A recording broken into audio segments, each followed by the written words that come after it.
Елімізде арнайы операция кезінде қамауға алынған қырғыз депутатының қос азаматтығы бар болып шықты. Дамирбек Асылбекұлы көрші елдің ғана емес, Қазақстанның да азаматы екен.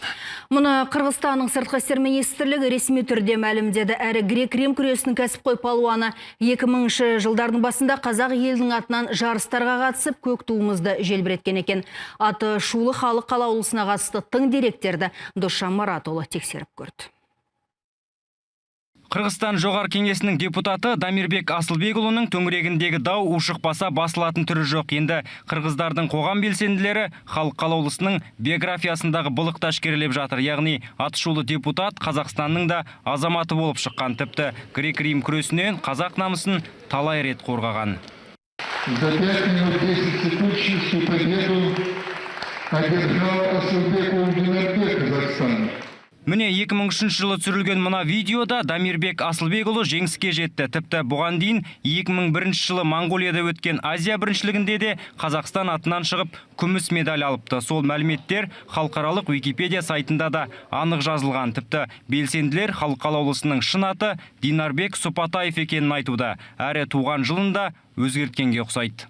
Бұл 1981 жылғы емес, 79 жылғы екен. 97 жылы еларалық чемпионатқа кадет, ошол жаш 16 жашар болып қатышам деп, ошол туылған жылын өзгөрттү деген маалыматыбыз бар. Албетте ошол еларалық чемпионаттарға катышып атса, бізде күмөн жоқ. Бұл кишиде ошол қазақ паспорты, қазақ азаматтығы алғанын бізде андай бір күмөн жоқ.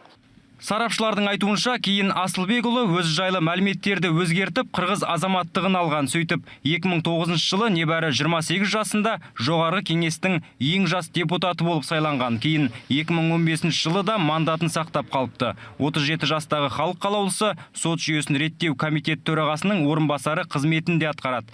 Бірақ оның қос азаматтығы бола тұра, қалайша заң шығарушы органға өтіп кеткені түсініксіз. Тіпті Қырғызстанның құзырлы органдары Дамирбек Асылбекұлының қазақтың төлқұжатына қалай қол жеткізгенін білмейді ал. Өкінішке қарай депутат Дамирбек Асылбекұлының Қазақстан азаматы екені белгілі болды. Мұны көрші елдің дипломаттары ресми ақпарат жолдап растады.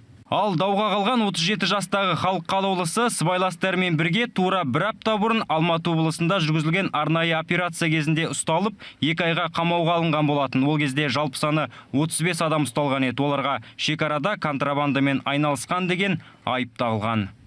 Енді атышулы Дамирбек Асылбекұлы қос бірдей азаматтық алған үшінде шатылуы мүмкін. Бұл үшін ірі айыппұл немесе азаматтығынан айыру жазасы қарастырылған, бірақ жазасын қай мемлекетте өтейтіні әзірше белгісіз. Ал Қырғызстанның орталық сайлау комиссиясы халық қалаулысын мандатынан айыру мәселесін қарап жатыр.